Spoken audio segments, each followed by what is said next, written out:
Hey fellas, well, with the second season coming next week, and with confirmation for third season in the wings, as well as more bits and pieces coming out officially and not. I've been meaning to do this video for a while, and now I finally have a chance to. I'm gonna give you all you guys 6 things I'd like to see in seasons 2 and 3 Owl House. Like I did with Amphibia last year around this time, if not a bit earlier. Because please note that given how there's going to be spoilers for this first season, and which I'm possibly watching, so go watch if you haven't yet already. Also, it is indeed a good show, so let's get this started. I've talked about this before in other videos I've done, but this is vital for any fantasy story and story in general, is to making sure the world is integral to your story. I mean, hey, the setting itself, and they've done a good job in the first season of establishing what the Brilliant Isles are like, and I very much like it if they built upon that even further and expanded it stuff that mean and how, given how isles are plural, which means implies it's not just one island that we're spending time on, but a potential archipelago of them. They're already hinting that they're going to be doing that at very soon in the season, especially if some of the leaks are to be believed. And this will also connect to my other 5 points, including the next one I'm going to be addressing.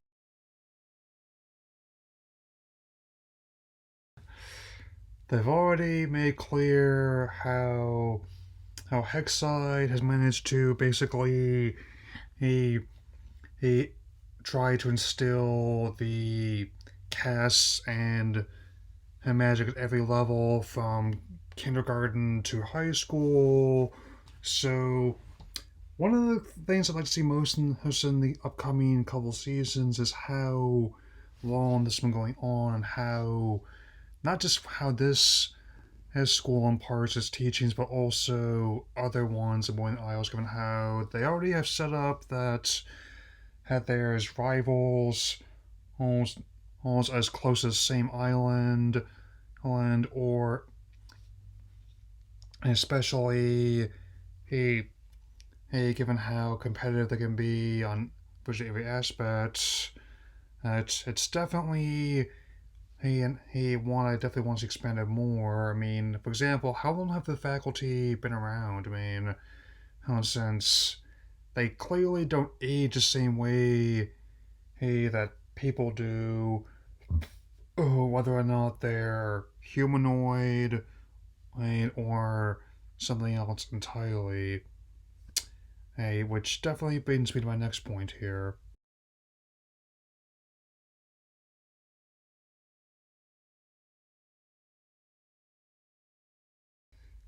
So, one of the things I like most about the first season was how they managed to establish quite the colorful cast of characters and all with unique personalities and these and backstories. So, I very much like to see more of how that would play out. I mean, how to be precise. Not just the human characters, but that's what the King of Demons was like before he took up residence at the Owl House. Especially given how he is voiced by Alex Hershgard Falls, and using his Bill Cipher voice to do so. How well he did say we'll meet again. Don't know where, don't know when. And also Hootie is that in the image I showed you, who, despite having a goofy voice, it's clear before he became bottom of the house how something happened, and it was shown in the first season he managed to sleepwalk and has also proven to be quite the destructive force when left to his own devices. So, and what else is Gus's family dynamic like? I mean, what led to Lola having 2 dads? Was she adopted? Something happened to her mother? Did her dad just decide that he wanted to see someone else? Also, I definitely he he would like to know more, and it's definitely going to be important on the flip side of the coin as well.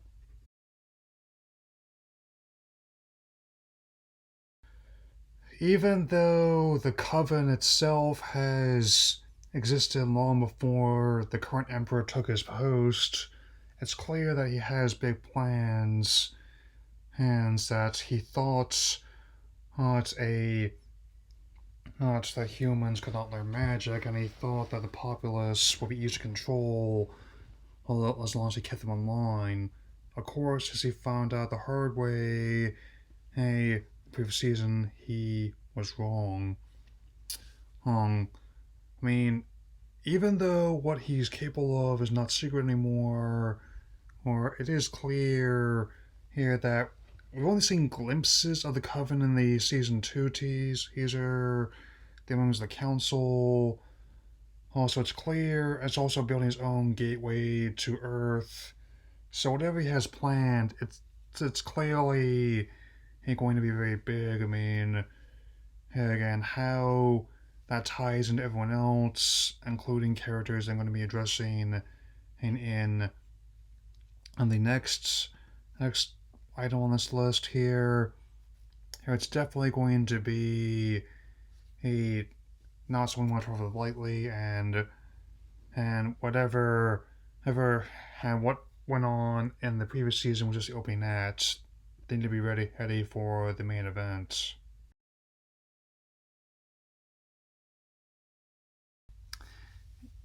Yes, I kind of saw this coming. I mean, that I knew it was beyond the list even before I saw the finale last season.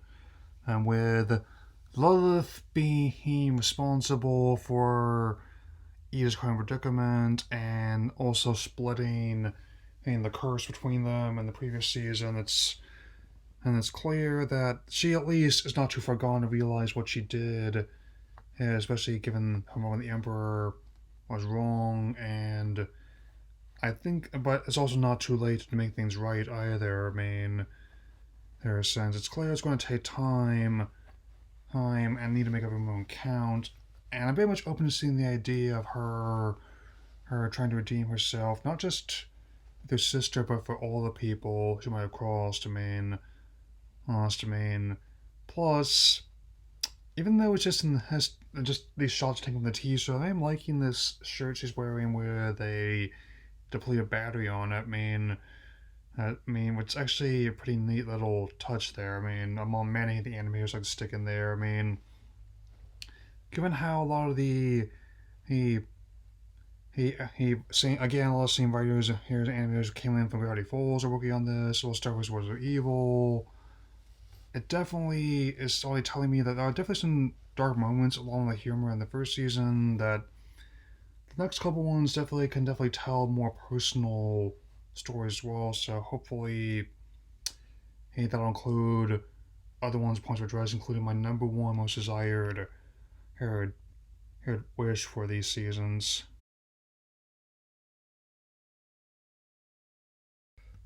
This was always going to be the number one choice I have these coming seasons, no matter how I determine the other items to go on this list. So even though we only really see he loses mother briefly in the series so far, her both in the first episode as well as even more notably as an apparition in Channing Brom fights, which is definitely a key episode for the series. I mean, he's in many respects.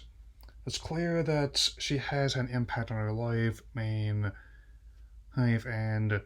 even though she means well, how clearly doesn't want her daughter to get hurt, she is also attempting to try and stifle her creative spirit rather than trying to let it blossom. And she's also going to be playing a part in the next season and presumably the third as well, which does beg the question: where is Lucy's father in all this? And moreover, who is her father? I mean, is he working somewhere else? Did they break up? Is he gone? Is he by all means a warlock? By any means, making her a potential half-blood?